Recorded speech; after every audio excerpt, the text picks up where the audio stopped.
તે જીનવરે બાકીયો ગણધર તે હૈડે રાખીયો તેનો રસ જેણે ચાખીયો તે શિવ સુખ સાખીયો તે શિવ સુખ સાખીયો. રાજદ્વારી સંબંધો એવા હોય છે કે જેમાં નજીકના રાજ્યો સાથે પણ દેશો સાથે પણ સંબંધ રાખવો પડે, પાડોશી દેશો સાથે પણ સંબંધ રાખવો પડે અને સાવધાન પણ રહેવું પડે. દૂરના દેશો સાથે પણ સંબંધ રાખવો પડે અને સાવધાન પણ રહેવું પડે. ઉપરાંત જેની સાથે મિત્રતા જોડાય એમની સાથે વ્યાપાર પણ કરાય, જેનાથી રાજ્યની પ્રજાને, દેશની પ્રજાને લાભ થાય અને બધી જ વસ્તુઓ સુલભતાથી તેને પ્રાપ્ત થાય. આ રાજનીતિ છે અને તેમાં કોઈ કોઈનો દુશ્મન નથી હોતો, પણ કોઈ કોઈનો મિત્ર પણ નથી હોતો. એટલે સંબંધો સાચવવા પણ જરૂરી છે, સંબંધો ટકાવવા પણ જરૂરી છે, સંબંધો ન બગડે એની તકેદારી રાખવી પણ જરૂરી છે. અને કદાચ સંબંધ બગડે તો એના માટેના ઉપાયો પણ કરતા આવડવું જોઈએ. આ રાજનીતિ આજની નથી, વર્ષો પુરાણી છે. કારણ કે રાજ્ય કેમ ચલાવવું એ પણ આપણા પૂર્વાચાર્યોએ આપણને શીખવાડ્યું છે. એના ગ્રંથો લખાયા છે અને એના પરથી માર્ગદર્શન લઈ અને રાજાઓ પોતાનું રાજ્ય ચલાવતા હતા. ભગવાન મહાવીરના સમયની અંદર મગધ દેશમાં શ્રેણિક રાજાનું રાજ્ય બહુ સુચારુ રીતે ચાલતું હતું. એમની નામના ચારે બાજુ હતી. આ દેશમાં હતી તો વિદેશમાં પણ હતી.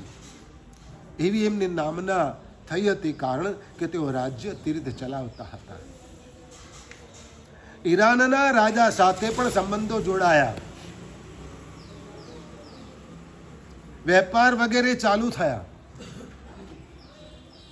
અને એમાં એકબીજાને ભેટ વગેરે આપવાનું પણ મોકલવાનું ચાલુ થયું.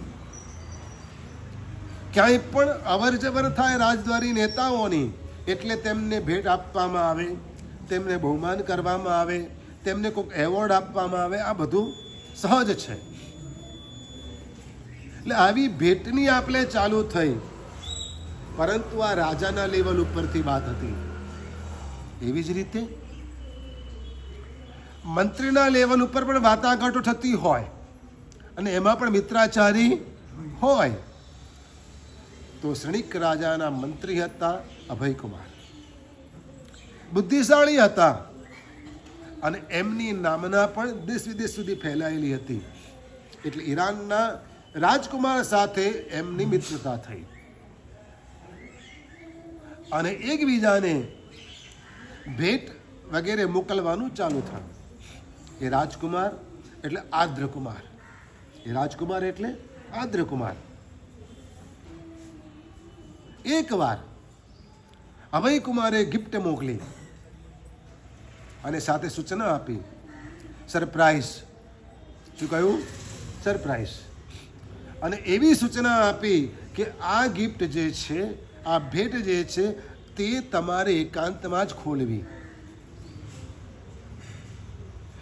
આવી સૂચના મળે ને તો માણસમાં ઉત્સુકતા વધી જાય કે એવી તે કેવી ગિફ્ટ હશે કે મને એમ કહે કે તારે એકલાએ જ ખોલવી એકાંતમાં. આદ્રકુમારની ઉત્સુકતા વધી ગઈ. ઉતાવળે જેવો સમય મળ્યો તરત જ પોતાના ખંડમાં ગયો અને ગિફ્ટ ખોલી. એમાં મૂકેલા કાગળ પ્રમાણે, નકશા પ્રમાણે એ ગિફ્ટને ગોઠવી. જોઈ દંગ થઈ ગયો. ઓહો, આ તો ભગવાનનું સમોસરણ, આ તો ભગવાનનું સમોસરણ. આપણે જેને ત્રિગડું કહીએ છીએ, આપણે જેને ત્રિગડું કહીએ છીએ. સાથે મંગલ મૂર્તિ હતી, સાથે મંગલ મૂર્તિ હતી. પૂજનીય નહોતી પણ મંગલ મૂર્તિ હતી. એ બિરાજમાન કરી ભાવ વિભોર બની ગયો અને એને જાતિસ્વરણ જ્ઞાન થયું. ભગવાનનો ઉપદેશ સાંભળવાને માટે માણસ પોતાનો દેશ, પોતાનું રાજ્ય, પોતાનું પદ છોડીને આ ભારત દેશમાં આવ્યો. અભયકુમારે તેને બધા જ પ્રકારનો સહકાર આપ્યો અને ભગવાનની વાણી સાંભળીને આદ્રકુમારને દીક્ષા લેવાનું મન થયું, સંયમ જીવન સ્વીકારવાનું મન થયું. પણ તે જ વખતે આકાશવાણી થઈ કે હજુ તમારા ભોગાવલી કર્મ બાકી છે. શું થયું? તમારા. પણ છતાં એમણે દીક્ષા લીધી, છતાં પણ એમણે દીક્ષા લીધી. શાસ્ત્રોનો અભ્યાસ કર્યો, ગુરુકુલવાસનું સેવન કર્યું, ઘણું બધું કર્યું, તપ ત્યાગ તપશ્ચર્યા કર્યા.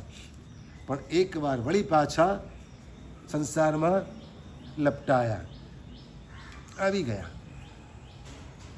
લગ્ન કર્યા, સંતાન પણ થયા, લગ્ન કર્યા, સંતાન પણ થયા. વળી પાછું મનમાં થાય કે ચાલો હું પાછો જતો રહું, દીક્ષા લઈ લઉં. એટલે વિચાર આવે, ઘરમાં રજૂઆત કરે, ઘરમાં રજૂઆત કરે. ધર્મપત્ની તો કાંઈ ના બોલે, હા, એ કાંઈ ના બોલે. પણ છોકરાઓ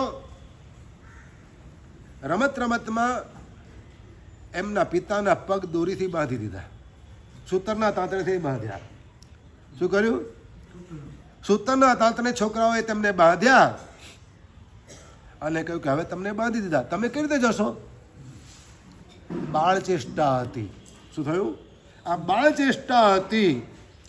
પણ આદ્રકુમારે એ તાંતણા ગણ્યા, એ તાંતણા ગણ્યા. તાંતણા 12 હતા. 12 વર્ષ સંસારમાં ફરી રહ્યા અને પછી દીક્ષા લીધી. પછી દીક્ષા લીધી. દીક્ષા લીધી, પરમાત્માના પરમ ભક્ત બન્યા. સાધુ હતા, મુનિ હતા, બુદ્ધિમાન હતા, જ્ઞાની હતા. અને એટલે એમની પણ નામના ચારે બાજુ થતી હતી. શું થતું હતું? અને જૈન સાધુઓ ક્યાંય પણ વિચરતા હોય તો બધાની હિંમત ડાયરેક્ટ સમોસરામાં આવવાની ન હોય. બધાની હિંમત ડાયરેક્ટ ભગવાન સાથે ચર્ચા કરવાની, વાદ વિવાદ કરવાની ન હોય. એટલે ભગવાનના સાધુઓને તેઓ રસ્તામાં રોકતા. અન્ય ધર્મીઓ શું કરતા? ભગવાનના સાધુઓને રસ્તામાં રોકતા અને કહેતા કે તમારા ભગવાન તો આમ કહે છે ને, બોલ આનો જવાબ આપતું. હવે એમ રસ્તામાં ઊભા ઊભા દલીલબાજી, આર્ગ્યુમેન્ટ થતી. કલ્પના તો કરો. અને આદ્રકુમાર આવા અનેક દર્શનોના જે જ્ઞાતાઓ હતા એમને બધાને સંતોષકારક જવાબ આપતા અને એમના મગજમાં જૈન ધર્મ, જૈન દર્શન અને એકાંત દર્શન કેટલું મહાન છે, કેવું ગંભીરતાપૂર્ણ છે, કેવું અતલ ઊંડાણવાળું છે તે સમજાવતા અને તેમની બોલતી બંધ કરી દેતા. આ સુયડાંગ સૂત્રના બીજા સૂત્ર સ્કંદનો 6મું અધ્યયન છે. એનું નામ છે આદ્રકીય. એનું નામ છે આદ્રકીય. કે આદ્ર મુનિ, આપણે હવે આદ્રકુમાર નહીં કહીએ, એમને શું કહીશું? આદ્ર મુનિ. અને બધાની સાથે વાદ વિવાદ કરતા કરતા આદ્રકુમાર ભગવાનની પાસે પહોંચ્યા અને ભગવાને પોતાના જ્ઞાનથી આ જાણ્યું, લોકો દ્વારા જાણ્યું કે આદ્ર તો બધાને પરાસ્ત કરીને આવ્યો, બધાના મનના સમાધાન કરીને આવ્યો છે. ભગવાને આદ્ર મુનિની પ્રશંસા કરી. શું કર્યું? આદ્ર મુનિની પ્રશંસા કરી. આ વાતો આ અધ્યયનની અંદર સરસ રીતે કહેવાય છે 55 ગાથાઓ દ્વારા. કેટલી ગાથાઓ દ્વારા? 55 ગાથાઓ દ્વારા આ પ્રસંગનો ઉલ્લેખ કરવામાં આવેલો છે. ભગવાનના સાધુઓ કેવા હતા ભગવાનના કાળમાં? તે કાળે પણ બનતું હતું કે જાય કોઈક સંસારમાં જાય, કોઈક વેશ્યાના ઘરે જાય, નંદીસેન અસાણાભૂતિ જાય, પોસિબલ છે, પણ પાછા એનો પણ તિરસ્કાર ભગવાન નહોતા કરતા. ભગવાન એનો પણ સ્વીકાર કરતા હતા. ભગવાન એનો પણ સ્વીકાર કરતા હતા અને એને પણ સંયમના માર્ગમાં સ્થિર કરતા હતા. બીજા સ્થવિરો એમને સમજાવતા હતા, એમની સાથે અધ્યયન કરતા હતા, એમની સાથે સ્વાધ્યાય કરતા હતા. અને એટલે આવા આત્માઓ પણ સંયમમાં સ્થિર થઈ જતા હતા, આત્મા કલ્યાણ સાધી અને મુક્તિને વર્તા હતા. આદ્રકુમાર આદ્ર મુનિ બન્યા.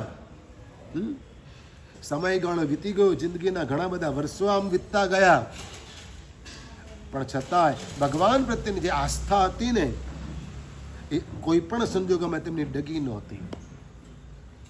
ભલે વેશ્યાના ઘરે ગયા તો પણ મનમાં શું હતું કે રોજ 10 ને પ્રતિબોધ પમાડીશ. મનમાં કયું શું વાત હતી? ભગવાનનું શાસન અહીં વસેલું હતું. અસાણાભૂતિ ભલે ગયા નટને ત્યાં અને પોતે નટ બન્યા, પણ મનમાં એક વાત હતી, ગુરુ ભગવંતે આપેલો નિયમ, ગુરુ ભગવંતે આપેલી પ્રતિજ્ઞા કે માંસ મદિરાથી દૂર રહેજે, માંસ મદિરાથી દૂર રહેજે, માંસ મદિરા ખાવા પીવા વાળાથી તું દૂર રહેજે. અને આજકાલ તો ફેશન છે, આજકાલ તો ફેશન છે. તમને ખબર પણ ન પડે કે તમારા સંતાનો શું ખાઈને આવ્યા છે કે શું પીને આવ્યા છે. કેટલીક વાર એમને પોતાને પણ ખબર નથી હોતી. કેટલીક વાર મોજ મજા કરવા ખાતર પણ આવું કરતા હોય છે. કેટલીક વાર મિત્રોના દબાણથી પણ કરતા હોય છે, પણ એમાં એમની જિંદગી બરબાદ થઈ જાય છે. જો સાવધાન ન રહ્યા, ખોટા રવાડે ચડી ગયા અને આ બધી બાબતોની આદત પડી ગઈ ને તો એમની જિંદગી બરબાદ થઈ જાય છે. પછી ડ્રગ્સને માટે પૈસા ન મળે તો શું કરે? ઘરમાં જ ચોરી કરે. કોક વાર ઘરમાં જ રહેલા માતા પિતાની હત્યા કરી નાખે, ખૂન કરી નાખે. બોલો, ભાઈબંધો સાથે ફરવા જવાને માટે એ છોકરાએ, એ ટીનેજરે ઘરમાંથી 25 લાખ રૂપિયાની ચોરી કરી. અઠવાડિયાની વાત છે. કેટલી વાત છે? બહુ જૂની વાત નથી. હજુ સમય નથી થયો વધારે. હું ઇતિહાસની વાતો કરું, જૂની વાતો કરું, વર્તમાનની વાતો કરી અને ભગવાનનો સંદેશ જે છે, ભગવાનનો ઉપદેશ જે છે તે સાચો જ છે એ પ્રૂવ થાય છે. રવાડે ચડી ગયો ને, ખબર પણ ન પડી. આ દેશનું, આ દુનિયાનું યુવાધન આ રીતે બરબાદ થઈ ગયું છે. વ્યસનોના રવાડે ચડીને, વ્યસનોના રવાડે ચડીને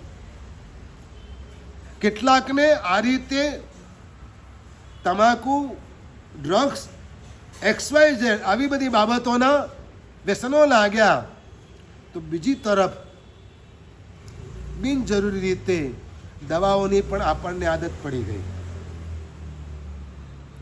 કેટલીક બીમારીઓ એવી છે કે જેને તમે તમારી જાતે, તમારી લાઈફસ્ટાઈલ ચેન્જ કરીને કંટ્રોલ કરી શકો છો, મેનેજ કરી શકો છો, પણ આદત આપણને એવી પડી ગઈ, બસ દવા લેવું તો જ સારું થાય. શું થાય? દવા લઉં તો જ સારું થાય, ડૉક્ટર પાસે જવું તો જ સારું થાય. ઘરે રહીને દવા આપે ને કોઈ તો સારું ના થાય. આને શું કહેવાય? આદત. આદત સે મજબૂર. અષાઢા ભૂતિ ભલે ગયા, અષાઢા ભૂતિ ભલે ગયા, પણ મનમાં આ વાત નિશ્ચિત હતી કે આનાથી મારે દૂર રહેવાનું અને આનું સેવન જે કરતા હોય એનાથી મારે દૂર રહેવાનું. પરિણામ શું આવ્યું? પરિણામ શું આવ્યું કે એક દિવસ અષાઢા ભૂતિ આ રીતે નાટક કરવાને માટે ગયા હતા. અંદર સ્પર્ધા હતી, કોમ્પિટિશન હતી, ક્યારે પાછા આવશે તે નક્કી નહોતું.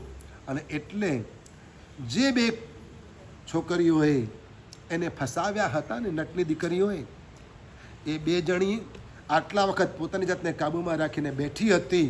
કદાચ ખાનગીમાં કંઈ પણ કરતી હશે અને આજે પણ એમને માંસ મદિરાનું સેવન કર્યું. અષાઢા ભૂતિ એમની ધારણા કરતા વહેલા આવી ગયા ઘરે અને જોયું, બસ મારી પ્રતિજ્ઞા છે કે મારે તમારો ત્યાગ કરવો. કેમ કે જે માંસ મદિરાનું સેવન કરતા હોય એનાથી મારે દૂર રહેવું. મારા ગુરુ મહારાજે મને આ કહેલું છે. દીક્ષા છોડ્યા પછી પણ ગુરુ પ્રત્યે આટલી લાગણી છે.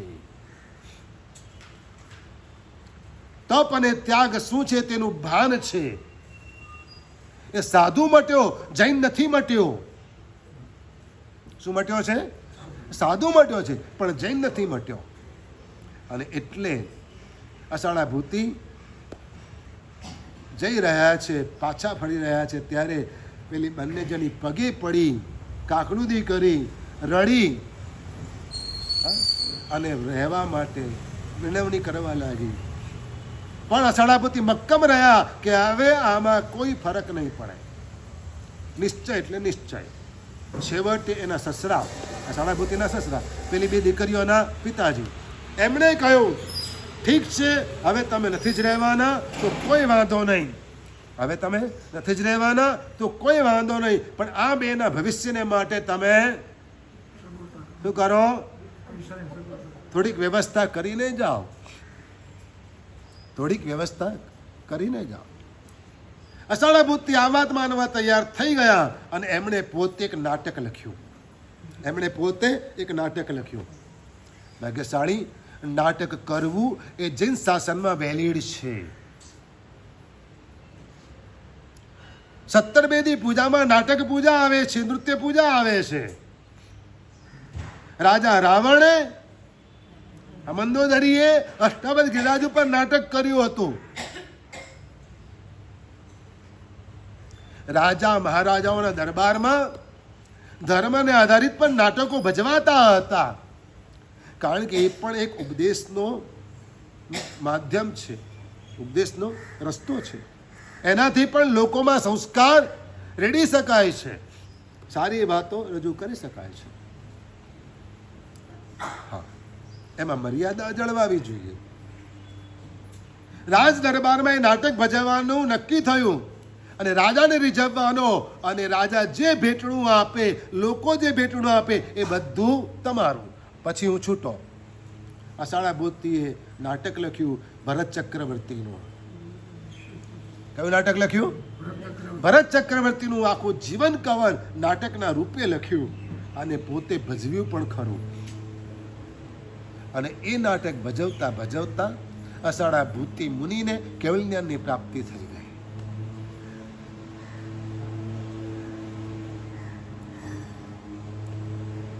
ભવ મંડપ મારે નાટક નાચ્યો, હવે મુજબ પાર ઉતાર. ભવ મંડપ મારે નાટક નાચ્યો, હવે મુજબ પાર ઉતાર. અત્યાર સુધીમાં આ ભવની અંદર, બીજા ભવોની અંદર કંઈક નાટકો કર્યા. શું કર્યું? કંઈક નાટકો કર્યા. આજે પણ રોજ નવા નવા નાટક આપણે કરીએ છીએ.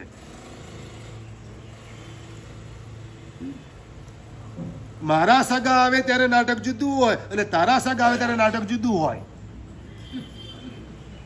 એમ વ્યવહાર, સંસારનો વ્યવહાર છે. આવું બધું ચાલે છે. શું હોય? મારું ફ્રેન્ડ સર્કલ ને તારું ફ્રેન્ડ સર્કલ, મારું ગ્રુપ ને તારું ગ્રુપ, દર વખતે નાટક જુદા જુદા હોય. ભવમંડપ મારે નાટક નાચ્યો. અરે ઘરમાં નાટક જુદું, બજારમાં નાટક જુદું, ઉપાશ્રયમાં સંઘમાં પણ નાટક જુદું. હા, ધર્મ આરાધના કરો છો ને મતલબ એ નથી કે તમે નાટક નથી કરતા. હા, ધર્મના ફિલ્ડમાં રહીને પણ માણસ નાટક કરે છે અને પોતાની જાતને છેતરે છે. કોને છેતરે છે? પોતાની જાતને છેતરે છે. કારણ કે દરેક જગ્યાએ જુદા જુદા રોલ કરે છે. ફિલ્મમાં તો હીરો છે ને ડબલ રોલ કરતો હોય, વધુ ટ્રિપલ રોલ કરે. આપણે કેટલા રોલ કરીએ? Multiple role. હા, અગણિત રોલ આપણે કરીએ છીએ એક નાટકની અંદર, એક ફિલ્મની અંદર, એક ભાવમાં. ભાવ મંડપ મારે નાટક નાચ્યો. ભગવાનને કહો હવે મુજ પાર ઉતાર. હા, હવે મુજ પાર ઉતાર. નાટક તમારી નજર સામે આવી જવા જોઈએ કે હું કેવા કેવા નાટક કરું છું. દીકરા આગળ જુદું નાટક ચાલે, બાપા આગળ જુદું નાટક ચાલે, ઘરવાળી આગળ જુદું નાટક ચાલે, વળી પાછું અલગ નાટક તો હોય તે જુદું.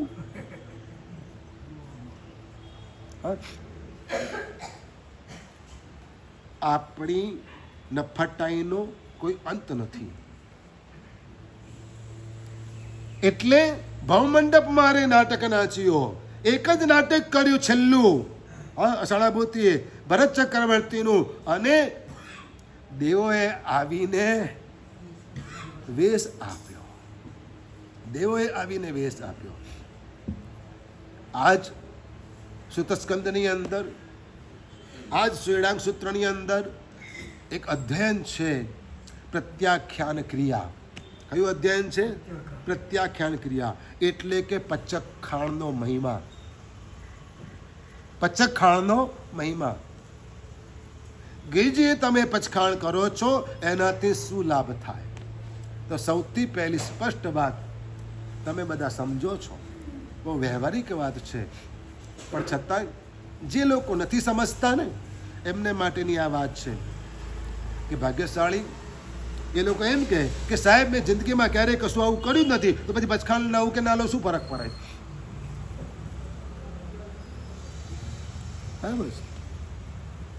હું ઉલટી વાત કરું છું એના કરતા કે તે નથી કર્યું, પચખાણ લેવામાં તકલીફ ક્યાં છે? તે જિંદગીમાં આવું કંઈ કર્યું નથી, કરવાનું નથી, તો પછી પચખાણ લેવામાં પ્રોબ્લેમ ક્યાં છે? પણ છતાંય આપણે કેવા છીએ કે પચખાણ લેતા ડરીએ છીએ. પચખાણ લેતા ડરીએ છીએ.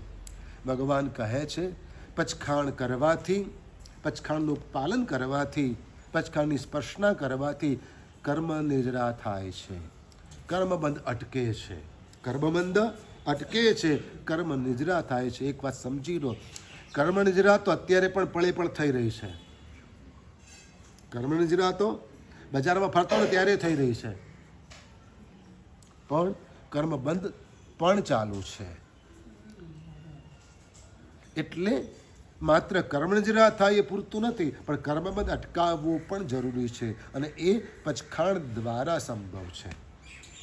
એક જ સવાલ પૂછું કે ઘરની અંદર તમે કંઈ પણ વસ્તુ લાવો, વસાવો, તો એ બગડે ખરી કે નહીં? તો ભાઈ કેમ લાવો છો? કેમ બગડી ગઈ? બગડી જશે, ના લાવીશ, આવું તો લવાતું હશે.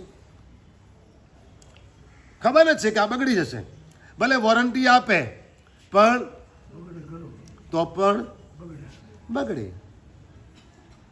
ઘરમાં તમે બીજી કોઈ પણ વસ્તુ લાવો, ક્રોકરી લાવો, શો માટે? હવે કંઈ એમાં કંઈ ખાતા પીતા નથી તમે લોકો. તમે સુખી થઈ ગયા એટલે ચાંદીના કપ રકાબી વાપરો. કાચના હવે થોડા વાપરો. હવે એ બધું ના હોય. હવે તો રકાબીની જરૂર છે, સીધો મગજ મોડે માળો, નહીં તો પેલો ઓર્થોડોક્સ કે રકાબીમાં ચા કાઢીને પીએ ને તો ઓર્થોડોક્સ કહેવાય કે આ તો ગામડીઓ લાગે છે. પણ કપ જ ડાયરેક્ટ મોડે માળે તો આમ શહેરી કહેવાય, ફેશનેબલ કહેવાય. બોલો, વિચાર તો કરો.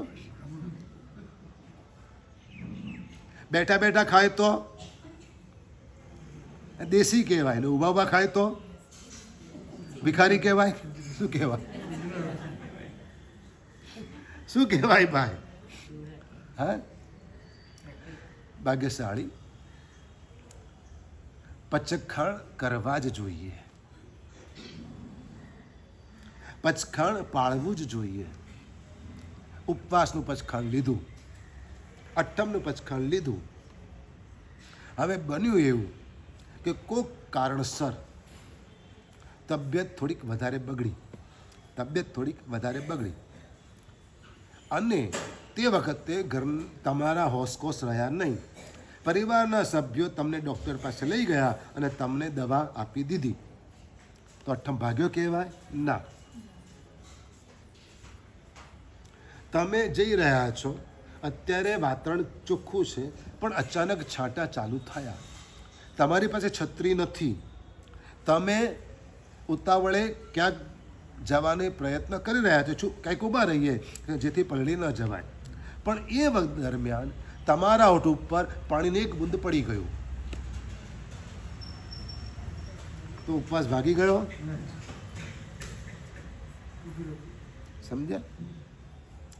બીજી વસ્તુ, ઉપાશ્રય આવ્યા, દેરાસર આવ્યા, સવારે વહેલા આવ્યા, પચખાણ લઈને ગયા, હજુ પચખાણ આવવાને વાર છે અને ઘરે ચા બનાવવાનું ચાલુ કર્યું. પેલાનો ટાઈમ થઈ ગયો હતો, છોકરાનો ટાઈમ થઈ ગયો તો ચા બનાવવાનું ચાલુ કર્યું. હવે બન્યું એવું કે આદત પ્રમાણે થોડીક હાથમાં લીધી, ચાખી લીધી. હા, ચાખી લીધી તો ઉપવાસ ભાગી ગયો? હવે શું ભાગી ગયો? આખો દિવસ ખાઈ જ લેવા દે ને તો ભાગી ગયો કહેવાય. જે આવું કરે એને માટે ઉપવાસ અઠ્ઠમ વગેરે ભાગી ગયું કહેવાય, અને એનું પ્રાયશ્ચિત નથી, કારણ કે જાણી જોઈને તમે તોડે છો ઉપવાસ. પણ ગુરુ ભગવંતો જે પાઠ બોલે છે પચખાણનો, સહસા ગારેણમ, શું બોલે છે? સહસા ગણમ. અનાયાસ આ ઘટના ઘટી છે કે ઓઠ ઉપર પાણી પડી ગયું, અચાનક હા ચાખવાનું બની ગયું. બને એવું માણસ જે ભૂલ થાય, પણ એનાથી કંઈ પચખાણ ભાગતું નથી, એમાં અતિચાર આવે અને એના માટે ગુરુ ભગવાન પાસે જઈને પ્રાયશ્ચિત લેવાનું, વાત પતી ગઈ. પણ પચખાણનું પાલન બરાબર કરવું જોઈએ. 18 પાપસ્થાનકના પચખાણ કરવા જોઈએ. કેના કરવા જોઈએ? 18 પાપસ્થાનક આવડે છે બધાને? હા, નાના બાળકને પણ શીખવાડો, બેટા શીખી લે. હા, પહેલે પ્રણતિપાત, 7 લાખ પૃથ્વીકાય, 7 લાખ અપકાય, શીખી લે. બીજું કંઈ આવડે કે ના આવડે, પણ 7 લાખ તો આવડે. મોડે કરે, બેટા બોલ બોલ પ્રતિકોણ બોલ, હું ચડાવવા બોલીશ. શું કરે? બાપ ખુશ થઈને, પોતાને આવડતું ના હોય અને પોતે બોલે તો શોભે નહીં. આટલું મોટું થઈને 7 લાખ બોલે સારું લાગે? વંદી તો કહેતી બોલે તો જરા વાટ પડે. પણ એટલે છોકરા પાસે શું બોલાવે? મારો છોકરો કેટલો હોશિયાર, પાછો વટ મારે બોલે એટલે પછી બધાને આમે જુએ, આખા સંઘની સામે જુએ, અને પછી બધા અનુમોદ ના કરે તો બાપ ખુશ થાય. ઓકે, સારી વસ્તુ છે, કોઈ વાંધો નહીં. 7 લાખ આવડે છે નાના હતા ત્યારથી, પણ 7 લાખ એટલે શું? પહેલે પ્રણતિપાત એટલે શું? તમે શેનું મિચ્છામિ દુક્કડમ દો છો? તમે મિચ્છામિ દુક્કડમ શેનું દો છો? તો એ 18 પાપસ્થાનકોના પચખાણ કરવા જોઈએ. શું કરવું જોઈએ? હિંસા, જૂઠ, ચોરી, હા, મૈથુન, પરિગ્રહ, આ બધાના શું કરવા જોઈએ? પચખાણ કરવા જોઈએ કે હું આ રીતે જીવન જીવીશ. બોલો, કઈ રીતે જીવન જીવવું છે? કોઈ નકશો તૈયાર કરો, મેપ કરો. બંગલો બનાવવો છે, હા, બંગલો બનાવવો છે તો નકશો, અથવા તો ગામમાં ઘર બનાવવું છે તો નકશો. હવે ફ્લેટ તો તમે લઈ લીધો, પણ અંદર ઇન્ટિરિયરનું કરાવવું છે ને, તો એની ડિઝાઇન પણ કરવાની. એમને બનાવો તો ના ચાલે. તને મન ફાવે બનાવી દે ને, ચાલે છે? પ્લાન કરવો પડે છે. તો તમારી જિંદગીનો પ્લાન શું છે? કઈ રીતે જીવવું છે? તમારી જિંદગીનો પ્લાન કયો છે? તમારે કઈ રીતે જીવવું છે નક્કી છે? પાપ કરીને જ જીવવું છે? પાપ કરતા કરતા જ મરવું છે? પાપની ધરતીમાં જ મરવું છે? પાપની ભૂમિ પર મરવું છે? પાપના સ્થાનમાં મરવું છે? ક્યાં મરવું છે? કઈ રીતે જીવવું છે? કઈ રીતે જીવવું છે? તો એના માટે પહેલે પ્રણતિપાત, બીજી મૃષાવાદ, ત્રીજા દત્તાદાન. હા, ચોરી નહીં કરું, નથી કરતા ને? હા, તમારા માટે બહુ મર્યાદા વધારે આપેલી છે. બહુ મોટી ચોરી નહીં કરવાની, એડીની રેડ પડે એવી ચોરી નહીં કરવાની, બસ. હવે શું વાંધો છે? કઈ પ્રોબ્લેમ છે? છતાં પણ પચખણ લેવા છે તો ના પાડે, તોય ના પાડે. આ આદત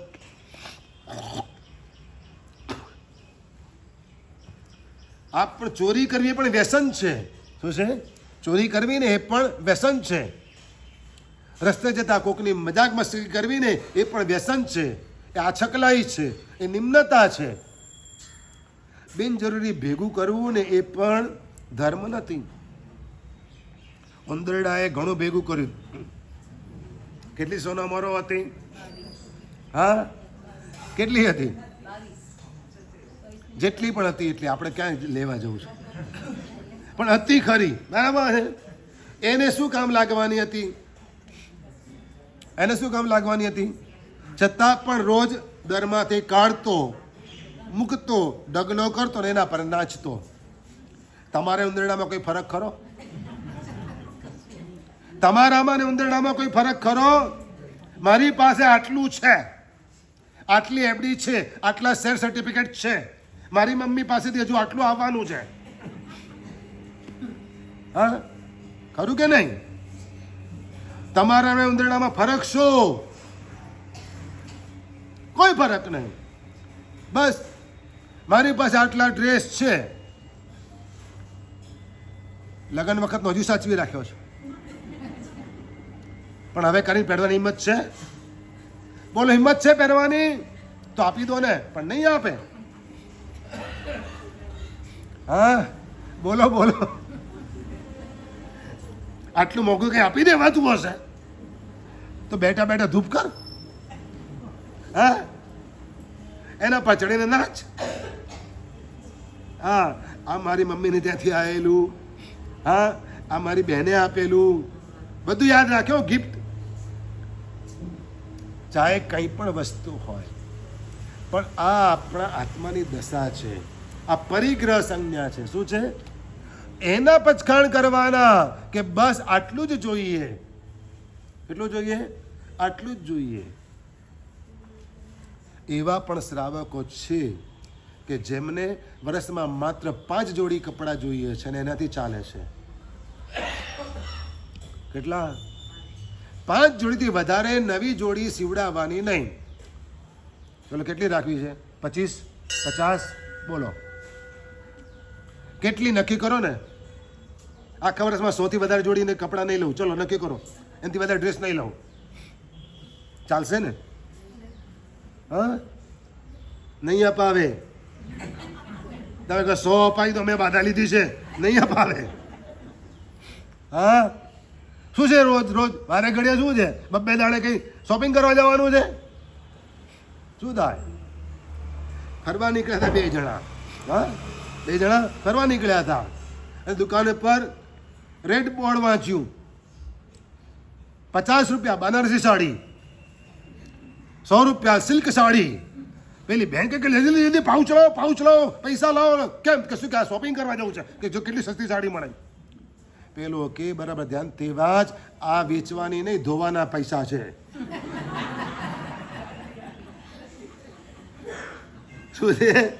આ વેચવાના પૈસા નથી, સાડી ધોવાના પૈસા છે. કે સિલ્કની સાડી ધોવાના આટલા અને બનારસીના આટલા, એના પૈસા છે.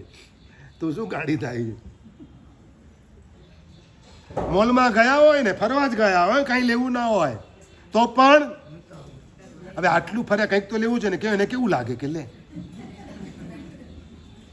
પણ તારા ઘરવાળાને કેવું લાગશે? વારે ઘડી તું ખરીદી કર કરે બિનજરૂરી. પણ ના, આ આપણને આદત પડી ગઈ. જુઓ, તમને પડી નહીં, એ લોકોને પણ પડી જોઈએ આદત. એમને પૈસા ભેગા કરીને આદત પડી એટલે છોડે નહીં. તમને વસ્તુ ભેગા કરીને આદત પડી એટલે તમે ના છોડો. આખરે પરિગ્રહ તો બંનેની પાસે છે. પરિગ્રહ શું છે? બંનેની પાસે છે. બસ એના પચખાણ કરવાના. આવી રીતે 18 પાપસ્થાનકના પચખાણ કરવાના. એના પચખાણ કરવાના 18 પાપસ્થાનકના ક્રોધ, માન, માયા, લોભ. બોલો છઠ્ઠે. પાછું બોલી કે છઠ્ઠું બોલો. પહેલે પ્રાણદેહપાત પછી છઠ્ઠે હે ક્રોધ, માન, માયા, લોભ, પૈશુન્ય, માયામૃષાવાદ બધું ખરું કે નહીં? આ બધા પાપ છે. શું છે? કોકને છેતરવા એ પણ પાપ છે.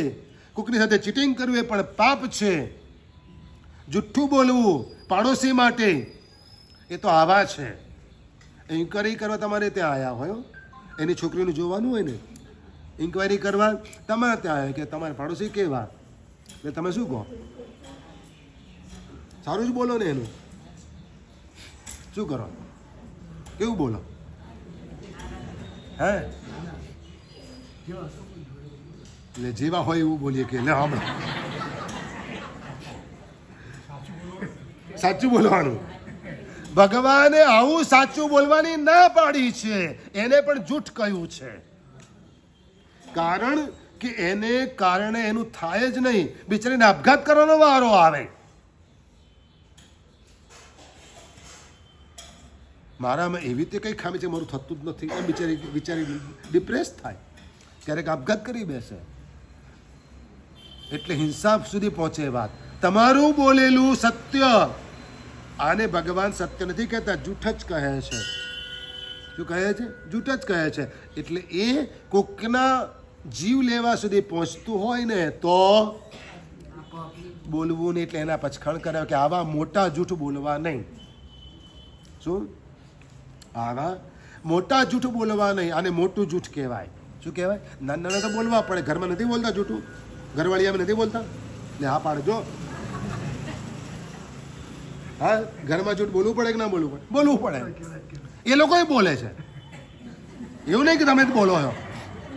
લે હા, ખોટી વાત થોડી છે. હા, સાચી જ વાત છે.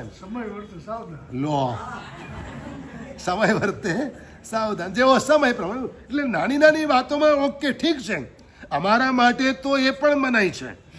હા, અમારા માટે એ બધી વાતો નથી આવતી, પણ આ તમારા માટે, ગ્રસ્ત જીવન માટે છે કે ગ્રસ્તોએ આ મોટા જૂઠ ન બોલવા. જે કોકની ગાય માટે, એટલે કોકના પશુ માટે. પહેલાંના જમાનામાં ગાયો પાળતા અને વેચતા, તો એના માટે જૂઠું ન બોલવું. કોકની જમીન માટે જૂઠું ન બોલવું. ક્યાંક ખોટા સાક્ષી ન થવું. હા, ખોટા સાક્ષી, કોકને ખોટી ગેરંટી નહીં આપવી. આ બધા બાબતોથી દૂર રહેવાનું. બસ આટલું પણ ના થઈ શકે તમારાથી. બોલો, જીવવામાં શું પ્રોબ્લેમ છે તમને? કે પ્રોબ્લેમ છે? ભગવાન કહે છે આ બધા પચખાણ કરવાથી પાપ બંધ, કર્મ બંધ અટકે છે અને કર્મની નિજરા થાય છે. કર્મની નિજરા થાય છે. આવી સરસ વાતો આ શ્રીગણાંગ સૂત્રમાં કરવામાં આવી છે.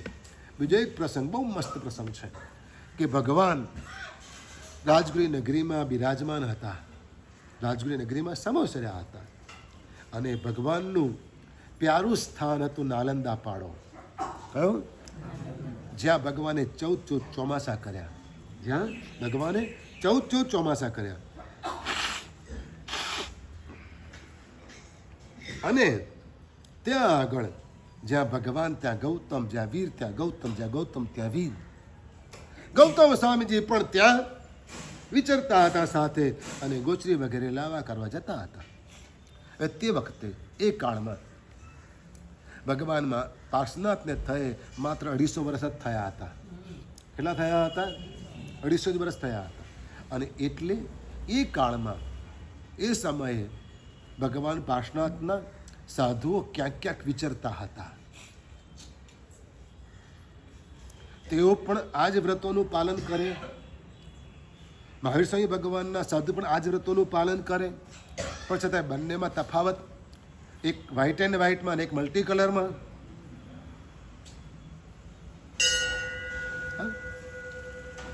એકને 5 મહાવ્રતો, એકને 4 મહાવ્રતો. લોકોમાં ચર્ચા થાય.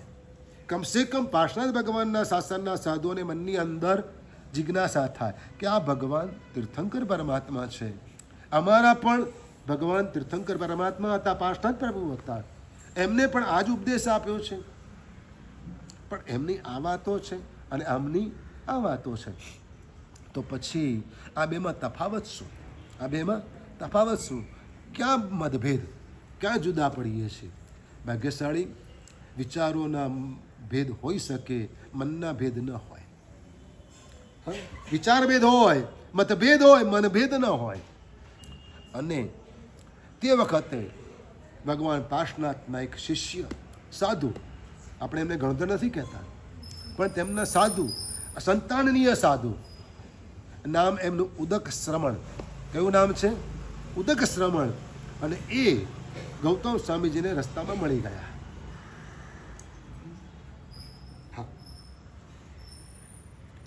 તમે પાલીતાણા જાઓ છો જાત્રા કરવાને માટે, જ્યારે ચોમાસામાં તો ન જવાય, કોઈ પણ કારણથી ન જવાય, પણ જ્યારે પણ જાઓ છો ત્યારે રસ્તામાં કોઈક અજૈન સંત સંન્યાસી મળે તો તમે કંઈ પૂછો ખરા? વાતચીત કરો ખરા?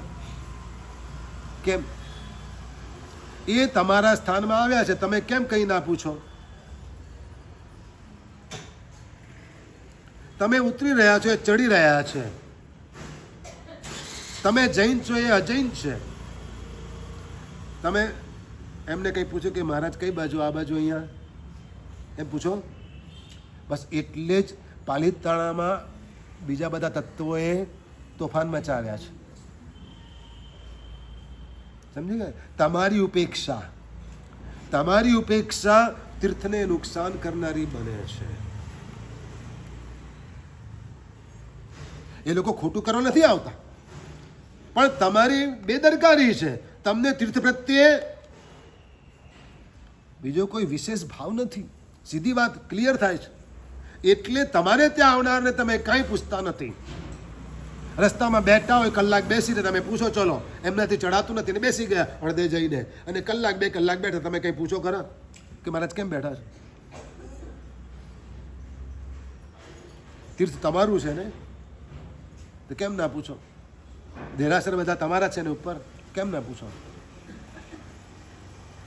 ભાગ્યશાળી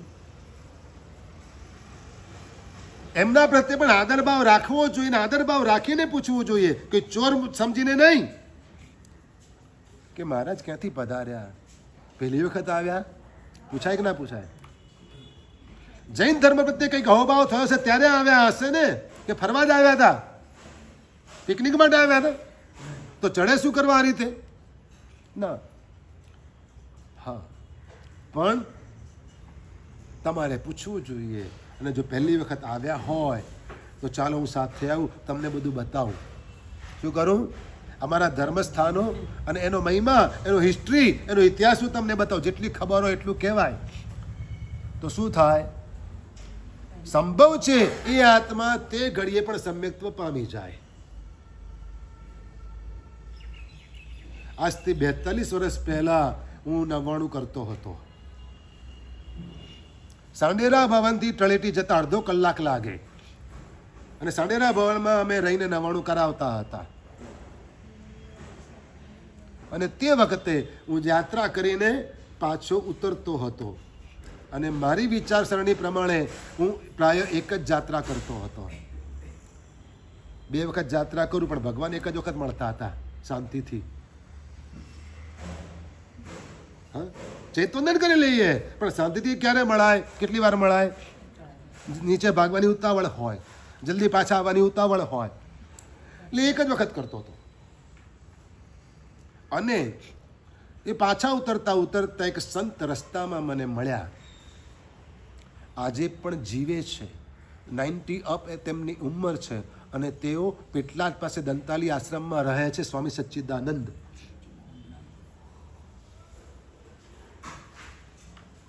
તેઓ મળ્યા. બંને જણા ઓપોઝિટ સાઈડ પર હતા. એ ચડતા હતા એટલે એમની ડાબી બાજુ, હું ઉતરતો એટલે હું મારી ડાબી બાજુ. હું સીધો ક્રોસ કરીને એમની પાસે ગયો. મહારાજ ક્યાંથી પધાર્યા? ઓળખાણ આપી, તેમને પોતાનું નામ દીધું. અને 2 દિવસ પહેલા કુમારપાળ દેસાઈએ ગુજરાત સમાચાર એમના માટે લખ્યું હતું. સાધુઓ છાપું વાંચે ને તો પણ એનો દૃષ્ટિકોણ જુદો હોય. એ તમારી જેમ ફોટા ના જુએ.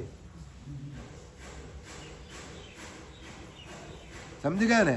એમનો એંગલ અલગ હોય. અને મળ્યા, વાતોચીતો થઈ, અને પછી હું એમની સાથે ગયો પાછો ઉપર. વાપરવાનું મોડું થતું હતું, ના થાય, પણ હું ગયો. અને ગયા પછી રસ્તામાં વાતો બધી થતી ગઈ, ચર્ચાઓ થતી ગઈ. શક્ય હતી એટલી જાણકારી મેં આપી. દાદાના દરબારમાં મેં સાથે ગયા અને આદિનાથ દાદાના ચરણોમાં સાષ્ટાંગ દંડવત એમણે કર્યા. ભાગ્યશાળી. ક્યારે તમે કોકના હિતમાં નિમિત્ત બની જશો એને ખબર નથી. ધર્મ આ રીતે થાય. શું થાય? ધર્મ આ રીતે થાય. ભગવાનનું શાસન તમને મળ્યું છે. તમે ભગવાનના શાસનના સભ્ય છો, શ્રી સંઘના સભ્ય છો. તમારી ફરજ કઈ? ખાલી બૂમો પાડવી, રેલીઓ કાઢવી, ઝંડા લઈને ફરવું, વિડીયો બનાવવા, ક્લિપો બનાવી અને ખાલી ખોટા જનુની પ્રવચનો કરવા, એનાથી કાંઈ ના વળે. એનાથી કાંઈ ના વળે. આ જ કારણથી આપણે દુનિયામાં પાછળ રહીએ છીએ. સર્વ ધર્મની વાત આવે ને ત્યારે જૈન ધર્મનું નામ પણ ક્યાંક નથી લેવાતું. એના બદલે બૌદ્ધ ધર્મનું નામ લેવાય છે. શું થાય છે? સમજો તમે. કોઈ જૈન પ્રતિનિધિ ત્યાં આગળ હાજર નથી હોતો. કેમ? એ સમય હતો, એ કાળમાં સાધુઓએ વિરચન ભાઈને મોકલ્યા હતા વિદેશમાં. હા, વિરચન રાઘવજી ભગવાનાએ શ્રાવકને તૈયાર કરીને મોકલ્યા હતા. તેઓ કેટલા જાણકાર છે જૈન ધર્મના. આગમ ગ્રંથો સાંભળવા પાછળનું કારણ આ જ છે. શું છે? આગમ ગ્રંથો સાંભળવા પાછળનું કારણ આ છે. અને એટલે આ સુગણાંગ સૂત્રના બીજા સૂત્ર સ્કંદની અંદર આ બધી વાતો કરી છે. બહુ સરસ મજાની એક વાત કરી છે. નામ છે પુંડરીક અધ્યયન. પણ આ પુંડરીક રાજાની વાત નથી. હા, પુંડરીક રાજાની વાત નથી, પણ પુંડરીક નામના ફૂલની વાત છે. ફૂલ. કમળને પુંડરીક કહેવાય. સફેદ કમળને પુંડરીક કહેવાય. કમળ આવે છે આપણે ત્યાં, પણ કેવા આવે છે? ગુલાબી. હા, કેવા આવે છે? ગુલાબી આવે છે. વધારે પડતા એ જ જોવા મળે. સફેદ કમળ કેટલા જોવા મળે? હા, ઓછા. હાથી ઘણા જોવા મળે, પણ બધા કેવા હોય? કાળા. પણ સફેદ હાથી કોક જ હોય. એવી રીતે પરમાત્મા કહે છે આ 72 સૂત્રોમાં કે જેમ કમળ પુષ્પની બધા પુષ્પોમાં કમળનું પુષ્પ શ્રેષ્ઠ છે, અને બધા કમળ પુષ્પની અંદર પુંડરીક નામનું કમળ પુષ્પ શ્રેષ્ઠ છે, તેમ સર્વે સમકિતી આત્માઓમાં સાયિક સમ્યક્તિ આત્મા સર્વશ્રેષ્ઠ છે. કયો આત્મા? સાયિક સમ્યક્ત્વ, કે જેનું સમ્યક્ત્વ આવ્યા પછી જાય નહીં. ભગવાનના શાસનના કોઈ પણ અંગ વિશે કંઈ પણ સાંભળે તો પણ મનમાં એને અભાવ ન થાય.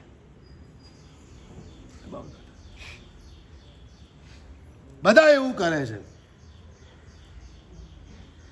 શ્રેણિક રાજાને મળ્યા હતા સાંજના સમયે તળાવના કિનારે. સાધુ માછલા પકડતા હતા. મહારાજા શું કરો છો? શ્રેણિક રાજા ગયા, શાંતિથી પૂછ્યું શું કે શું કરીએ, બધા એવું કરવું પડે છે, ભિક્ષા પૂરતી નથી મળતી. ખોટું નહીં બોલવાનું. તમને ખોટી લત લાગી ગઈ છે, ચાલો મારે ત્યાં ચાલો, બધી વ્યવસ્થા તમારી કરી આપીશ. શ્રેણિક રાજા એને લઈ જાય. આગળ વધ્યા. એક સાધુજી ભગવાન સગર્ભાવસ્થામાં મળ્યા. અરે બાપરે, આ શું?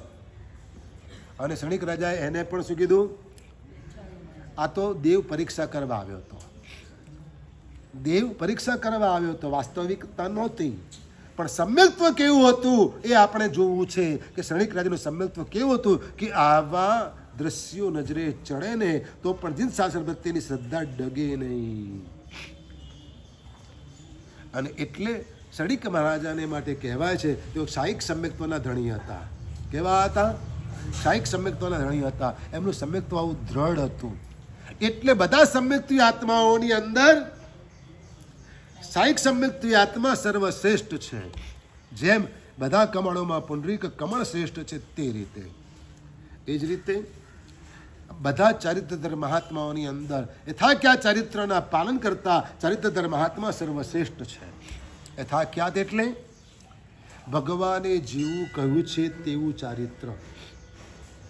આજે એક મતપંથ એવો નીકળેલો છે ને એમ કહે કે વર્તમાનમાં કોઈ પણ ચારિત્રધર મહાત્મા છે જ નહીં, સાચું ચારિત્ર છે જ નહીં. એટલે એમનામાંથી એમને સાધુઓ જ કાઢી નાખ્યા, સાધુ રાખ્યા જ નહીં.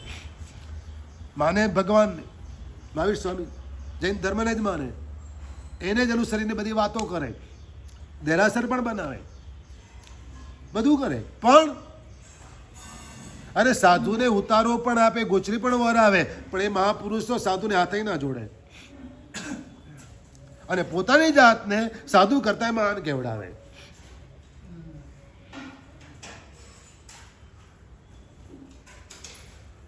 આ કયું સમ્યક? સગવડતા તો બધાને ગમે છે. હા, અહીંયા આગળ મે બી કદાચ 5-25 વર્ષો પછી આખો એસી હોલ થઈ જાય તો વ્યાખ્યાન સાંભળવા કેટલા આવે? બહુ આવે. કારણ કે સોફા મળી જાય, એસી મળી જાય. હા, જૂ સ્કીમમાં એક શ્રાવકની ત્યાં હું વરવાને માટે ગયો. પ્રતીક્ષા બંગલોને એક જ દિવાલે એનો ફ્લેટ, એક જ કમ્પાઉન્ડ વોલ. અમે ત્યાં બચ્ચોનો બંગલો પ્રતીક્ષા તે વખતે હતો અને એક જ કમ્પાઉન્ડ વોલ ઉપર એમનું ઘર, એમના ઘરે વરો બહુ મોટો ફ્લેટ, બહુ મોટો ફ્લેટ. અને મારું ચાતુર્માસ હતું. ભાઈ ધર્મના પ્રત્યે રાગી હતા, ઘરે પંડિતજી રાખીને ભણતા હતા, બધું કરતા હતા. સંગીતનો પણ શોખ હતો, સંગીત પણ શીખતા હતા, બધું કરતા હતા. પણ વાતમાં એમ બોલ્યા કે સાહેબ પ્રતિક્રમણ તમે બધા ઘરે જ કરી, સંવત્સરીનું પણ. મેં કીધું કેમ? સાહેબ સમૂહમાં આવીએ ને તો બધાની સ્મેલ એવી આવે ને રહેવાતું નથી. કે બાજુમાં બેઠેલા લોકોની પસીનાની સ્મેલ XYZ. હા, એટલે અમે તો પ્રતિક્રમણ ઘરે જ કરીએ. બોલો તમારે શું કરવું છે? ક્યાં પહોંચવું છે? ક્યાં અટકવું છે? એટલે કોઈ પણ ચેન્જ લાઈફમાં લાવતા પહેલા ધર્મને નજરમાં રાખવો જોઈએ. શું કરવું જોઈએ? ધર્મને નજરમાં રાખવો જોઈએ. જાણે અજાણે જીન શાસનની આસાધના આપણે ન કરવી જોઈએ, શ્રી સંઘની આસાધના ન કરવી જોઈએ. ગઈકાલે મેં તમને વાત કરી જીરણ શેઠની. કોની વાત કરી? જીરણ શેઠની. વાર્તા તો પ્રસિદ્ધ છે, વાર્તા તો પ્રસિદ્ધ છે, પણ એમને ભાવથી પરમાત્માની ભક્તિ કરી. શું કર્યું? વોરાવ્યું નથી, પણ ભાવથી પરમાત્માની ભક્તિ કરી. રોજ વિનંતી કરવા ગયા, આ વિવેક કર્યો, આ વિનય કર્યો. શું કર્યું? આ વિનય કર્યો, આ વિવેક કર્યો, આ ભક્તિ કરી પરમાત્માને. રોજ વિનંતી કરી, પ્રભુ પધારજો, પ્રભુ પધારજો, મને લાભ આપજો. અને તૈયારીઓ પણ એવી કરી કે જાણે ખરેખર આજે આવવાના જ છે ભગવાન. તમારી વિનંતી કર્યા પછી ગુરુ મહારાજ વોરવા ન આવે તો?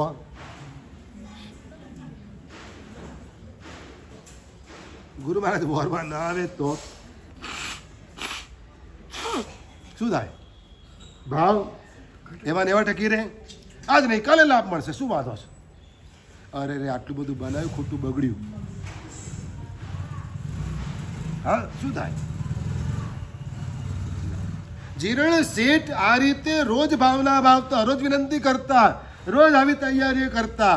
આ શુભ ભાવોથી એણે પરમાત્માની ભક્તિ કરીને એટલે સાતા વેદનીય કર્મ બાંધ્યું. કયું કર્મ બાંધ્યું?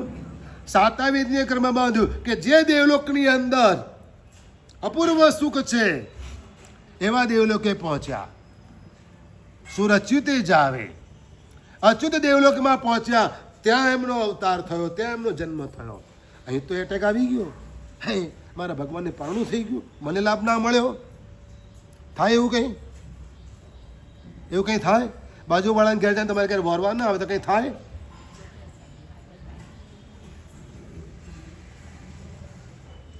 ઠીક છે, હવે બારણું જ ના ખોલ્યું હોય,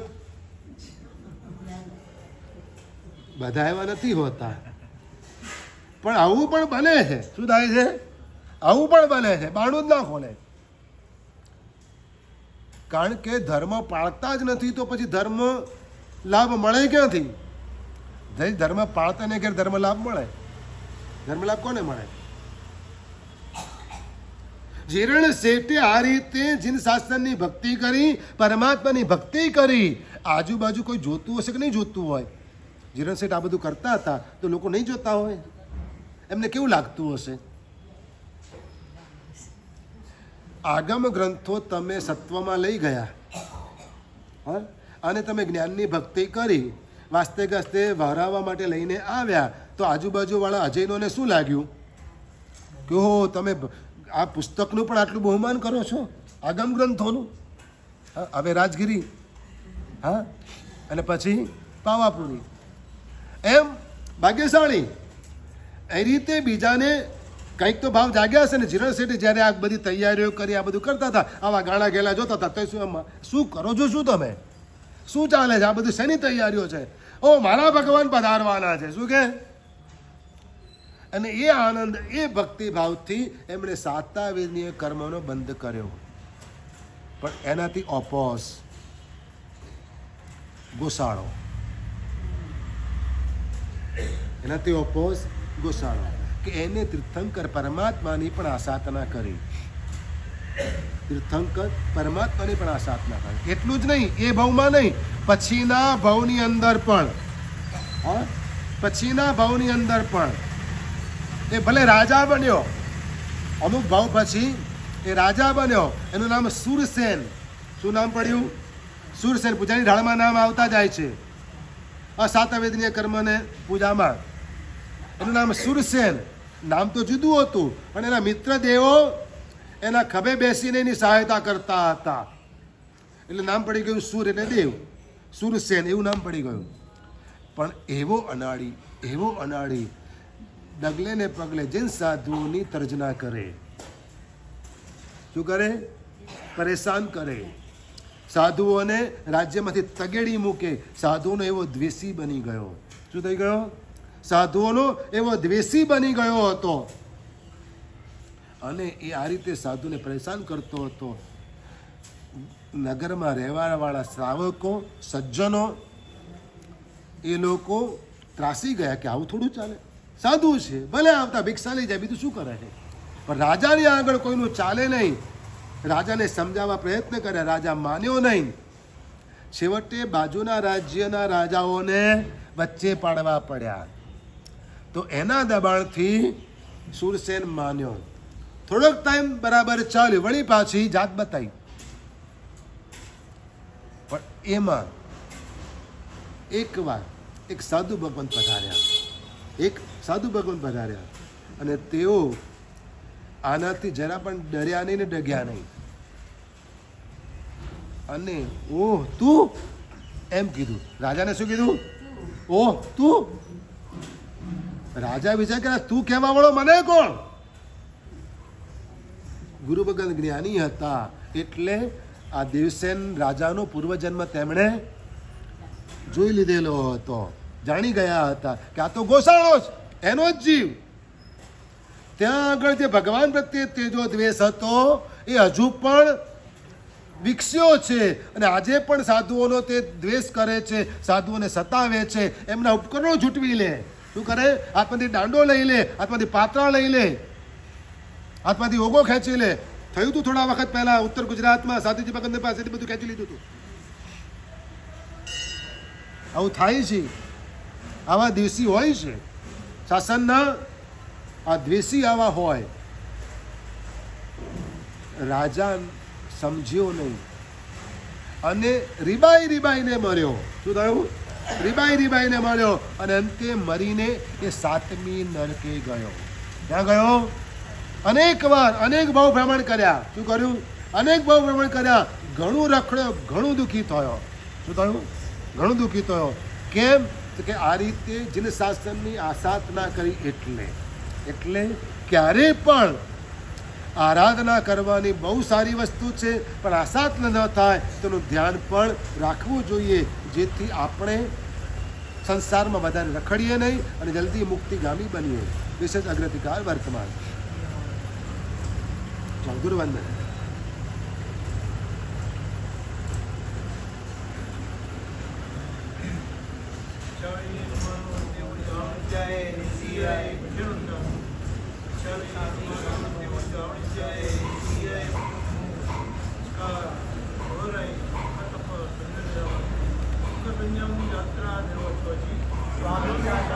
જય ગુરુ પ્રસાદ.